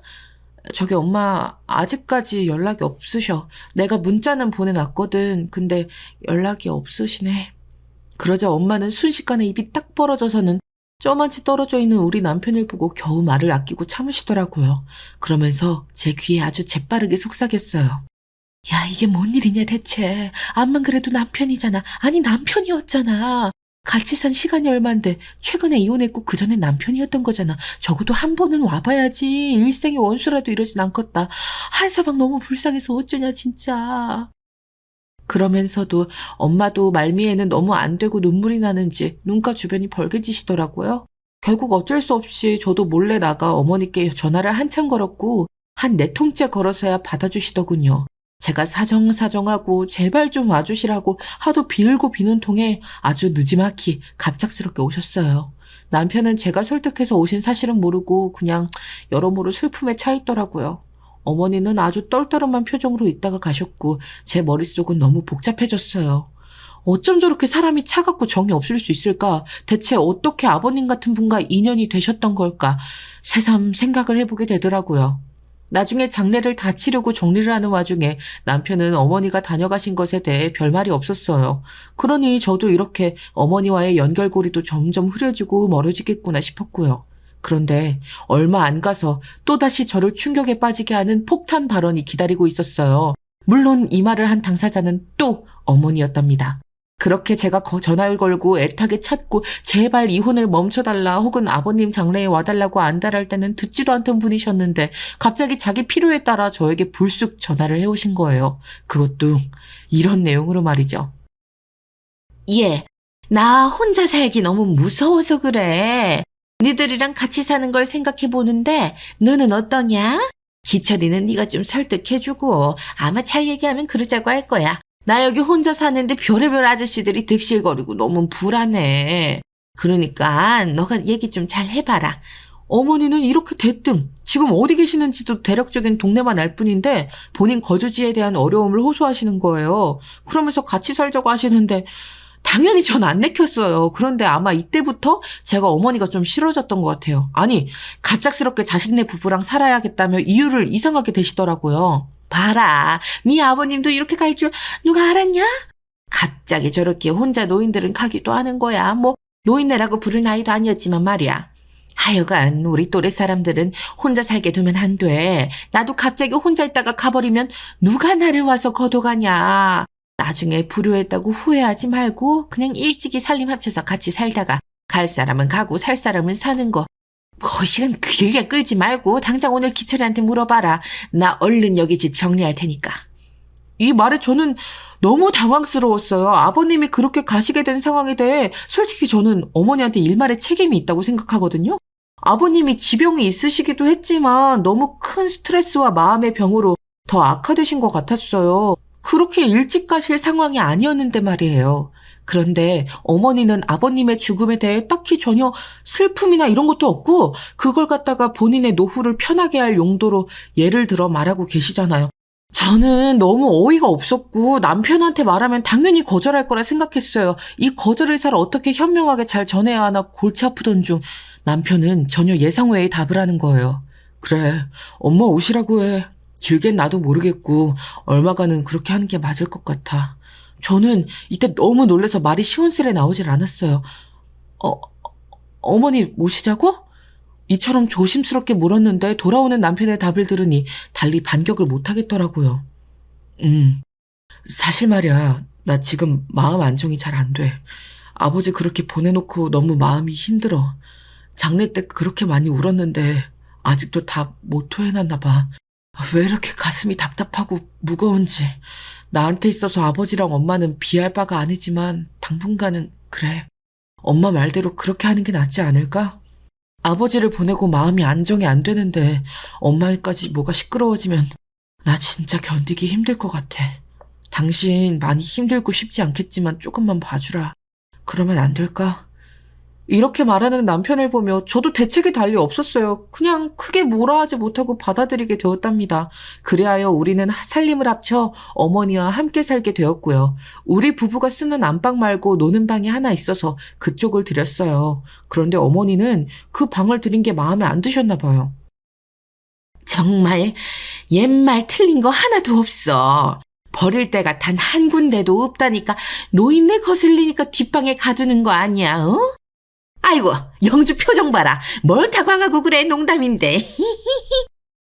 이때 너무 느낌이 좋지 않고 기분이 별로인 거예요. 은근슬쩍 장난하듯 쓱 먹이시는 것 같아서 너무 불쾌했어요.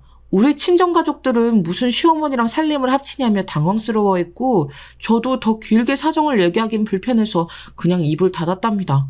하지만 그렇게 같이 살게 되었다고 해서 다행인지 불행인지 모르겠지만 우리 남편은 어머니께 딱히 마음을 열진 않더라고요. 본인은 처음에 어머니 말에 따라 같이 사는 걸 수락했지만 어머니를 볼 때마다 힘들게 살다 돌아가신 아버님 생각이 났나 봐요. 저는 저대로 불편하지만 남편은 정말 그 두 사람의 자식으로서 이러지도 저러지도 못하고 옴짝달싹을 못하고 있더라고요. 그래서 어거지로 참고 있는데요. 어머니는 정말 얼마 지나지도 않아서 저를 괴롭히기 시작하셨어요. 생각해보면 왜 이때 참고 남편한테 말을 안 했던 건지 이 정도면 말을 했어도 됐을 텐데 말이에요. 저기 어머니, 이거 드신 거는 담궈두시지 말고 바로바로 설거지를 해주셔야 돼요. 안 그럼 벌레 생기는 거라. 그러자 어머니는 제 말을 탁 자르고 할 말만 하시는 거예요. 어머, 왜? 네가 치워주면 안 되는 거야? 나는 며느리도 있고 하니까 주방에선 손에 물 안 묻힐 생각이었어. 다 늙은 시애미 시집살이 시키는 거 아니지? 요즘은 거꾸로 며느리들이 그렇게 할 말을 한다더라고. 영주 너는 나한테 그러면 안 된다.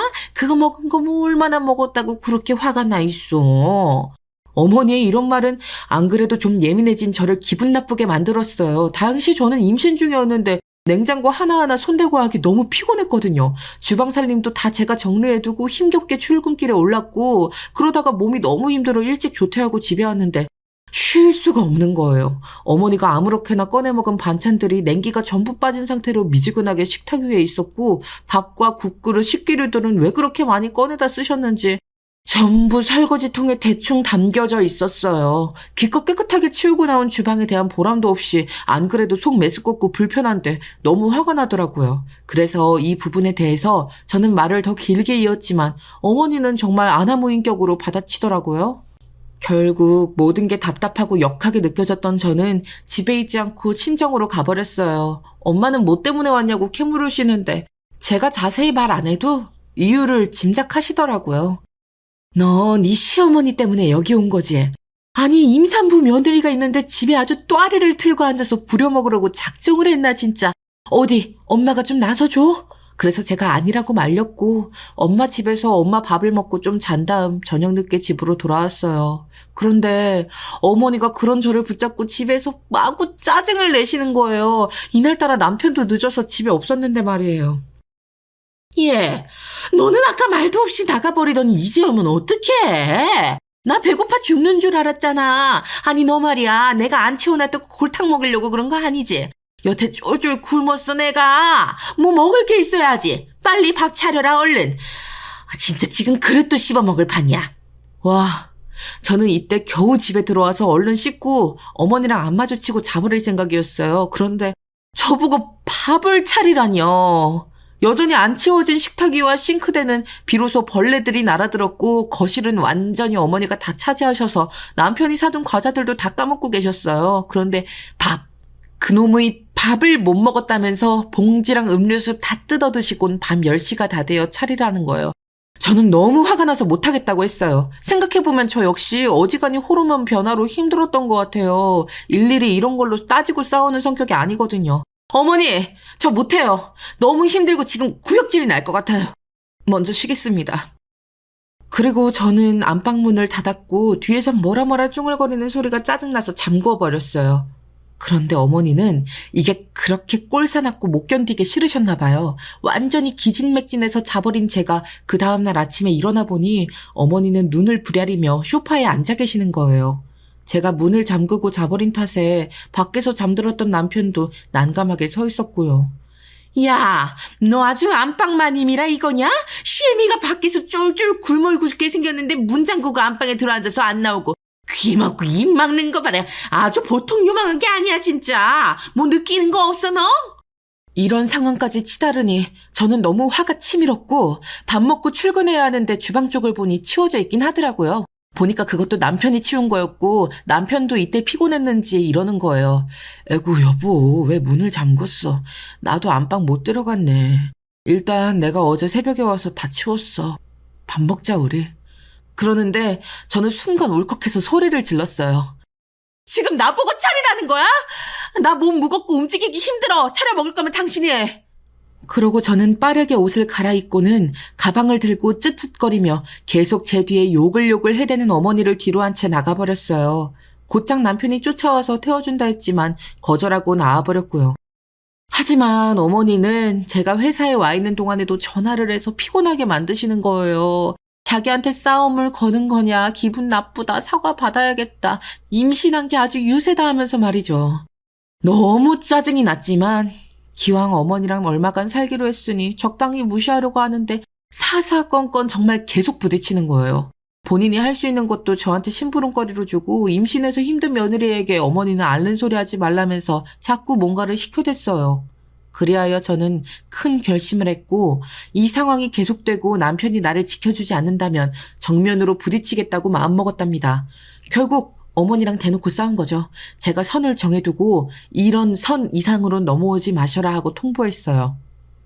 저 집에서 어머니 밥 못 해드려요. 저도 못 먹고 계속 토하고 있는 거 안 보이세요? 남편도 음식 냄새 역할까봐 밖에서 먹고 오는데 어떻게 저한테 밥을 하라고 하세요? 그리고 안 그래도 회사에서 스트레스 많아서 힘드니 집에선 좀 편하고 싶어요. 들어오면 저는 저대로 방에서 쉴 테니 이것저것 요구하지 말아주세요. 제 말에 어머니는 여기에 곱하기 한 1000배로 살을 붙여 남편에게 거짓말로 험담을 하셨더라고요. 급기야 남편이 전화해서 저에게 진위를 묻더라고요. 어머니의 아주 비열한 요구사항과 함께 말이에요. 당신 엄마랑 같이 사는 거 힘들지? 나도 참 난감하다. 그런데 당신이 우리 엄마랑 같이 살기 싫다고 했어? 엄마가 자기는 우리랑 같이 사는 거 안 힘든 줄 아냐고 막 우시네. 다 필요 없으니 따로 나가 살고 싶다면서 말이야. 어떻게 하면 좋을지 모르겠어. 어머니는 이런 식으로 아주 잘도 말을 만들어내서 저에 대한 모함을 잔뜩 하셨더라고요. 결론은 서러워서 못 살겠으니 따로 나가 살겠다. 하지만 나는 돈이 없으니 니네가 돈을 보태라. 자식이면 도리를 해라. 이런 내용이었어요. 제가 한창 부글거리고 있을 때 더 큰 사건이 터져버렸는데 이 와중에 우리 엄마가 집에 잠깐 들렸었나 봐요. 하필 저랑 남편 둘 다 없을 때. 안 그래도 저에 대해 벼르고 있던 어머니와 어머니에 대해 벼르고 있던 우리 엄마가 마주하게 된 거죠. 그러니 둘이 대판 싸움이 벌어지는 건 일도 아니었어요. 순식간에 불타오르듯이 번져 결국 너나 할 거 없이 엄마며 어머니며 다 남편한테 전화해 대고 난리도 아니었던 거죠. 저는 우리 엄마와도 싸움이 붙은 어머니를 그냥 두고 볼 수가 없겠더라고요. 아예 대놓고 저한테 험담을 하셨으니까요. 그 애미의 그 자식이라고. 나는 네가 왜 그렇게 나한테 빠락빠락 따지고 뜨는지 이번에 아주 제대로 배웠어. 네 엄마가 딱 그렇더라? 나보고 나가래. 뭐 염치가 없다나? 네가 얼마나 네 엄마한테 내 욕을 했으면 그러겠어. 아유 기철아. 엄마 서럽다. 엄마 서러워. 전 이때 당연히 사실이 아닐 거란 생각은 했지만 엄마한테 확인해봤어요. 역시는 역시더라고요. 어머 말도 안 돼. 내가 나가라고 했다고? 웃기고 있네 그 여자 진짜. 자기가 나가고 싶은 거 아니고 나보고 뭐라는 줄 알아? 집 좀 산다고 들었는데 딸이 며느리돌이 못하고 있는 거 아냐고. 그럼 돌이라도 하게 친정에서 좀 보태줘야 하는 거 아니냐고 그러더라? 그게 뭔 소리야. 자기는 며느리 때문에 서러워서 나가 살 거라 그러더니 돈 달라는 소리인 거냐? 안 그래도 난 너한테 전화해보려고 했어. 진짜 기가 막힌다. 상황은 이렇게 흐르고 흘러 저와 남편은 더 이상 이 상황을 다른 데로 돌릴 수 없게 되었어요. 저는 어머니랑 함께 있는 게 불편하다. 그런데 집을 얻어드리겠다고 보탤 돈은 더더욱 없다. 이거였고요. 남편은 제 말은 일단 귀로 듣긴 했지만 그대로 흡수시키지는 못한 상태였어요. 이러니 저도 한계가 처음으로 오더라고요. 내가 이 사람과 이렇게까지 맞춰가며 살아야 하는 건지 문득 삶의 무게가 너무 무겁게 느껴지는 거예요. 착한 사람이고 좋은 사람이고 사랑하고 있고 뱃속에 아기도 있지만 이 사람이 살아온 인생과 버티고 있는 짐이 너무 버겁더라고요. 그걸 나까지 같이 짐을 나눠서 메고 지고 가야 하잖아요. 얼마가 너무 허탈하고 답답한 날들을 냉전 중에 보내고 있는데 저는 정말 너무나 엉뚱한 데에서 어떤 실마리랄까? 이렇게 꼬여온 모든 실타래의 시작을 발견하게 되었어요. 사람이 죽으란 법은 없는 건지 어떻게 그걸 알게 된 건지 저도 신기하지만요. 그날은 제가 밤에 물을 마시러 잠깐 거실에 나왔을 때인데 거실 벽시계로 한 2시쯤 되었을 거예요. 그런데 어머니가 방 안에서 속닥속닥 하는 소리가 들리는 거예요. 마치 누군가가 있는 것처럼 느껴질 정도로 대화가 선명하게 들려서 순간 저도 모르게 벽 쪽에 붙어 듣게 되었어요. 하지만 들어보니 그냥 어머니의 목소리만 들리는 거였고 이 시간치고 너무 또렷하게 누군가랑 통화를 하고 계시더군요. 대체 뭔데 이 시간까지 앉아나 싶어 짜증스럽게 발길을 돌리려는 차. 저는 제 귀를 의심할 만한 단어를 듣게 되었어요.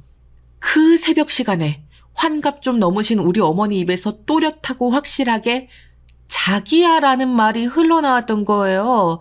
저는 처음에는 너무 놀랐고 두어 번 연거푸 들었을 땐 잘못 들은 줄 알았어요. 하지만 연달아서 콧소리와 함께 퍼져나오는 그 단어를 들어보니 점점 확신이 차오르더군요. 대체 그 시간에 누구랑 그런 단어를 갖고 줄줄이 이어가면서 통화를 할 수 있는 걸까요? 완전히 방문에 붙어서서 귀를 정말 문에 바로 대고 대화 내용을 들어봤어요. 어머니는 건너 안방에서 아들 부부가 자고 있는데도 아주 볼륨을 크게 올리셨더군요. 맞아 자기. 아니 근데 대체 언제까지 걸리는 거야? 그놈의 한탕이 속아 넘어간 게 어디 하루 이틀이야? 자기 근데 혹시 연자 그년이랑 뭐 있는 거 아니야? 얼마 전에도 누가 봤다 그러던데. 자기랑 같이 뭘 먹고 있더래. 아니야? 그래 아니어야 해. 맞으면 나는 자기랑 연자 둘 다 가만 안 둘 거니까. 이건 누가 봐도 연애하는 감정을 갖고 있는 남녀의 대화였고 좀 더 귀를 붙여서 집중해보니 남자 목소리도 들리는 거예요. 어머니 전화 건너편으로 누가 들어도 할아버지 같은 목소리가 묵직하게 계속 커졌다 작아졌다 하면서 들려오더군요. 그러니 너무 놀라 입을 흡 막고 급기야 다리에 쥐가 나서 살살 끌며 방으로 돌아오기까지 어머니는 본인이 자기라고 부르는 그 할아버지랑 계속 통화를 멈추지 않고 있었어요. 결국 그날 뜬 눈으로 잠들지 못했고 회사에서도 내내 속이 울렁거리고 마음이 불편하더라고요. 아니 물론 어머니도 엄연히 이혼하신 상태이고 누군가를 만날 수는 있죠. 그런데 아버님이랑 이혼하신 뒤에 장례를 치르고 나서 1년도 안 되었어요. 그런데 금방 너무 태연하게 자기라고 부르시니까 저도 좀 당황스럽지 않겠나요? 심지어 아버님한테는 그런 호칭을 쓰신 적도 없어요. 늘 이 사람 이 인간이라는 지칭밖에 안 하셨거든요.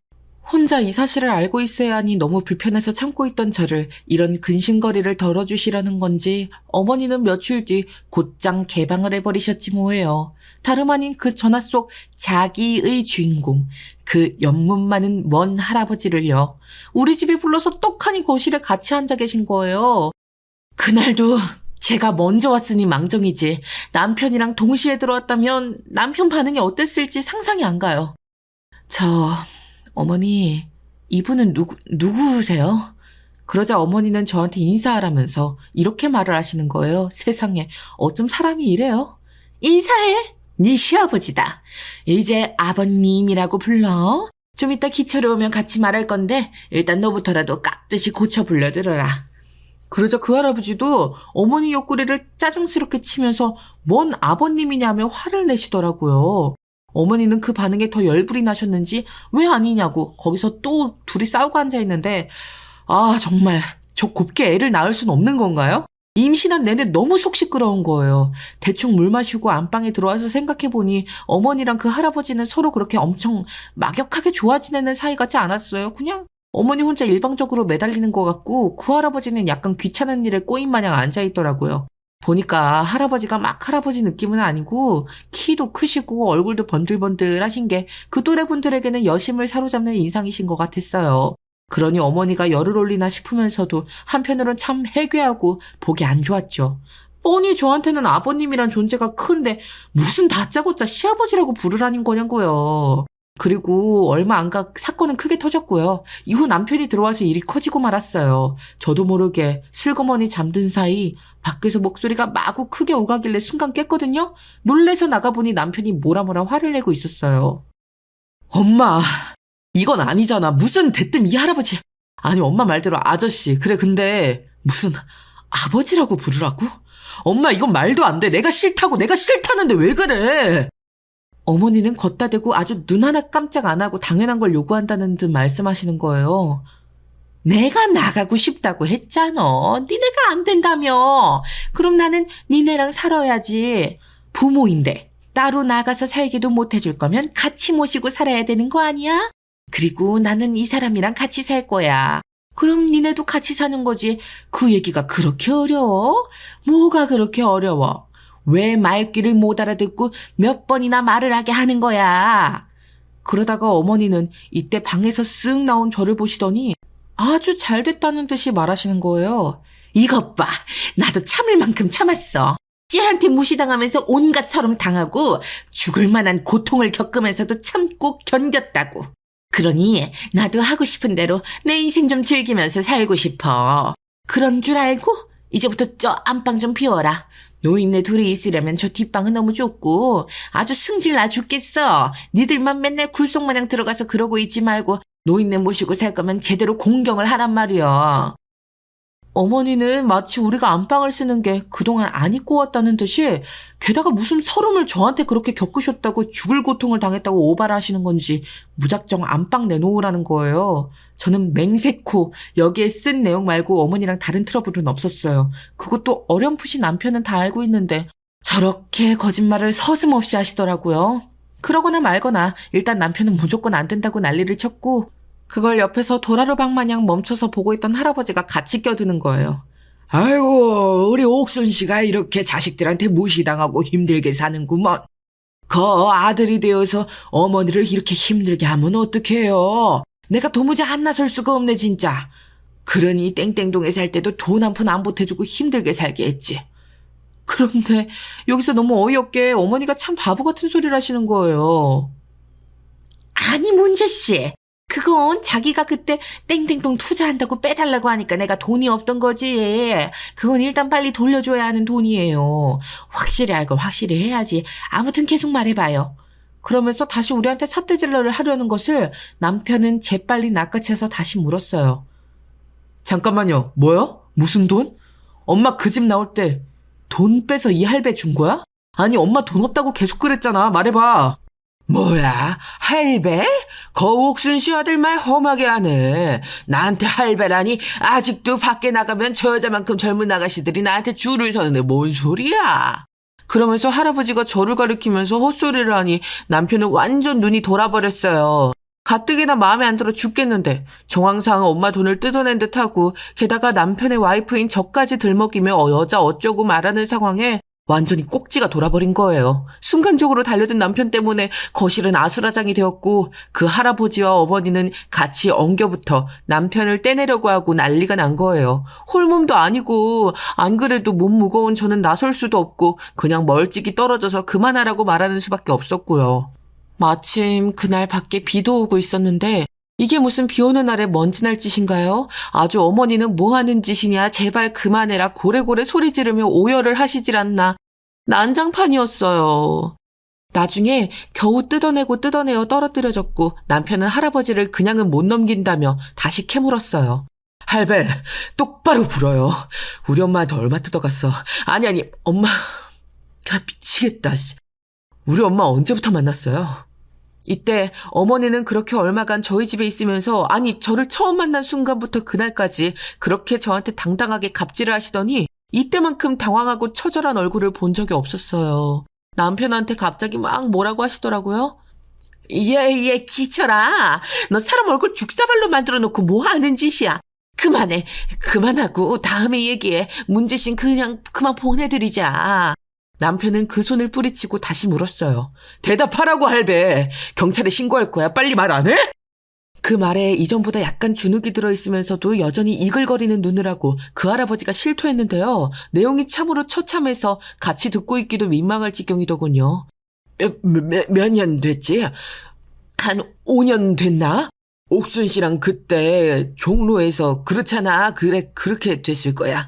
이건 아마 물어보는 남편도 어쩌면 순간적으로 예감했겠지만 아마 그래서 물은 것이겠지만요. 어머니는 우리 아버님이랑 결혼 생활하고 계시던 때 그러니까 우리 부부가 결혼하기 한 몇 년 전부터 이미 저 할아버지랑 관계가 있었던 거예요. 그니까 쉽게 말해 불륜이었던 거죠.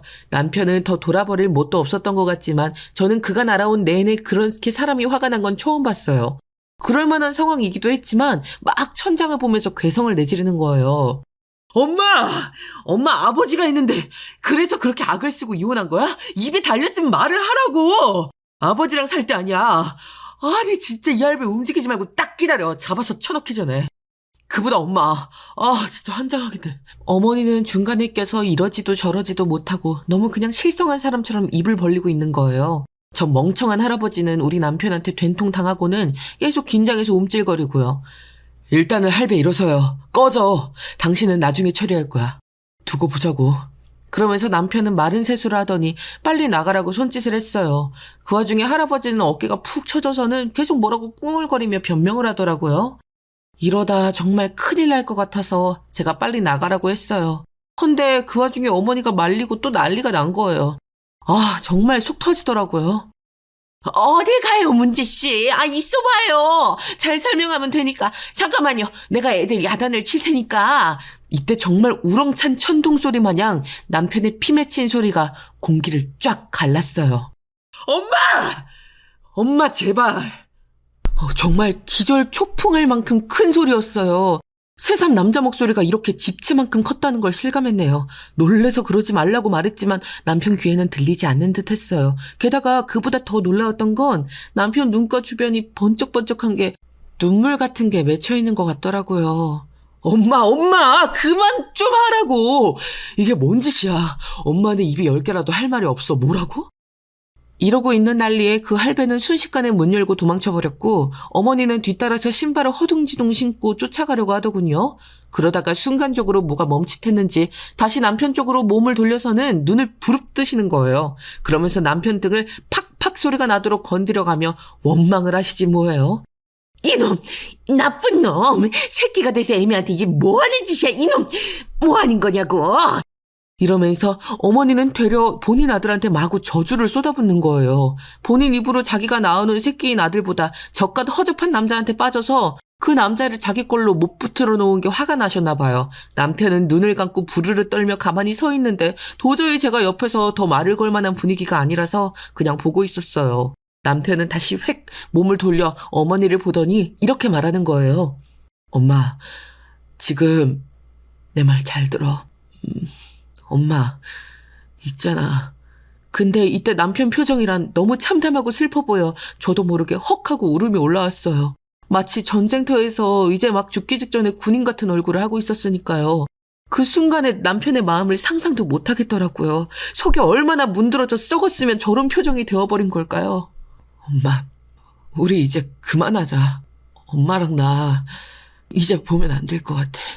그게 맞는 것 같다. 아까 저 할배한테 가. 뭐 이 자식아?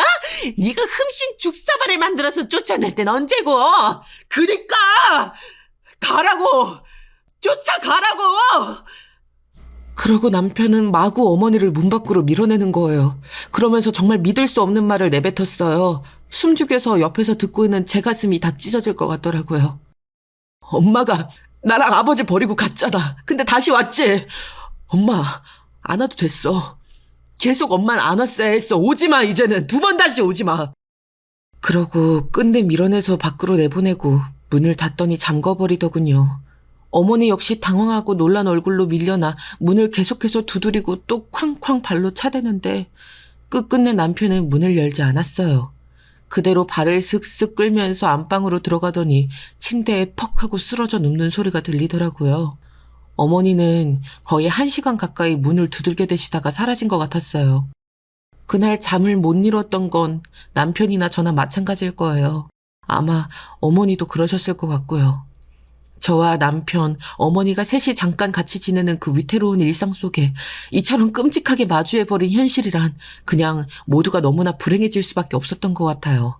저와 남편 혹은 남편과 어머니 어느 쪽이건 가족의 모습을 유지하려면 셋 중 누구 하나는 꼭 빠졌어야 했을 테고요. 남편은 그 상황 안에서 어머니를 지워버렸어요.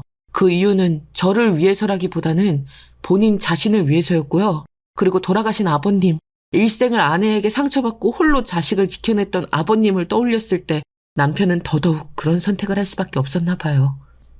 저한테 무엇 하나 확실하게 말해준 것은 없지만 남편의 행동을 볼 때 그리 생각이 되더라고요. 그리고 시간이 지나면서 어머니에 대해서도 마음이 편치 않던 와중에 어머니는 제가 그런 생각을 하지 못하도록 먼저 연락을 해오셨어요. 잠깐의 복잡한 마음이 들었던 것도 무색하게 남편의 결정이 잘 되었다는 걸 확인하는 내용으로 말이죠. 너 말이야.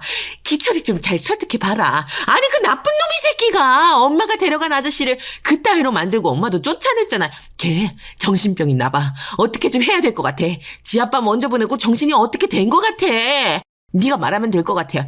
걔가 마누라 말은 잘 들을 테니까 빨리 설득해서 나 좀 들어가라고 말 좀 해라. 나 여기저기 얹혀서 지금 돌아다니면서 지내는 중인데 불편해 죽겠어. 낮에 나 잠깐 쭉 갈 테니까 문 좀 열어줘라.